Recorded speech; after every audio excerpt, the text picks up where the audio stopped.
Hey guys, I wanted to try something a little different today. I was impressed to share with you one of the letters from the book that I'm writing. It's called Letters of Goodbye, I've shared before. Basically, a 3 year journal process, condensing it down to this book. And I actually wrote a letter today, and it was more than what I wrote, but more of what I would feel later in the day after carrying it in my mind and so forth. That's one of the things. Not to suggest that I'm kind of an empath, but I have a lot of empathy and I feel a lot of that energy and so forth. And when I process things, I think a lot of people can relate. It just kind of drains you and it gets really heavy. And I think that's what I was feeling today after I wrote this long letter.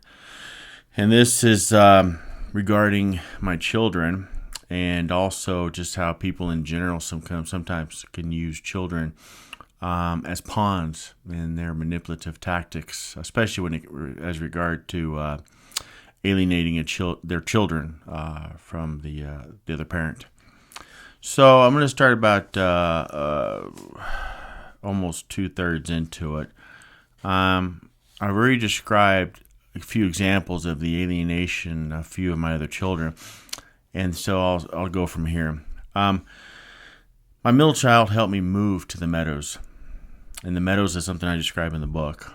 He was fully aware that I was journaling and knew I felt called to move so I could go deeper into my writings. He and I maintained constant communication, and when it came time to celebrate his wedding in front of friends and family, I was the one he asked to officiate. And this was by proxy because he actually had eloped under a real minister a few weeks before. And so this was just basically by proxy. It looked like to everyone else a real wedding, but it had already been taken care of. The day of his wedding, I can only imagine the intense feelings of disdain and hatred that prevailed within his mother to cause her to be mean at the dinner table, something I talk about in another letter. In the months to follow, I would dive into a deep depression because of the realization that I had protected and defended her for far too long. The evil of that monster. I felt that I had enabled her and that my actions caused my children to employ the darkest measures of their own natural hearts so they could show their support to her. I know the feelings of abandonment because of my own childhood, so I gave them grace because I knew inside of them they would do all they could to feel worthy of their mother's love. I never worried about my middle child being pulled from me. Inside of me, I told myself a story that no matter the employ of his mother to cause him to pull away from me, he would be the one to show my other children that it is okay to love both parents. Unfortunately, I would be wrong. In one of my later conversations with him, he made a random comment to me that still reverberates in my mind today. He revealed exactly the tactics she had employed to cause him a disruption to his own belief system, and that would become a seed that would be later nurtured and cause him to abandon me as well. He said to me, "And you had to move away from your family to move to Vegas." What he told me in his tone was, "You have abandoned your family." I knew at that point it would be difficult to turn his thought process around. And I knew then she was doing all she could to completely alienate me from all my children. I knew in my heart the ex-wife was acting out because of the narcissistic injury she inflicted on herself during our divorce, her losing in court and being exposed for her lies, her threat to kill me, forging the power of attorney, and numerous other manipulative acts that she employed. In a court of law where only the evidence proves the facts, she has since done all she can to convince others of her false narrative, something the covert narcissist can do over time. They will do all they can to restore and protect their image. In their minds, they are the good person, and they are the victim. And they will do anything, even use their kids as pawns, to prove their false image. Someday I pray my middle child learns I was never running from him or anyone else, only from myself, so that I could know God or grow closer to God. I wanted to learn the how and why of all that I am, and I knew I'd have to visit the darkest layers of my own past. I felt called to the desert so I could see God greater. I was saying goodbye so that I could know God more, but I did not know at the time of my move I would be required to say 1,000 goodbyes, then 1,000 more, and then more.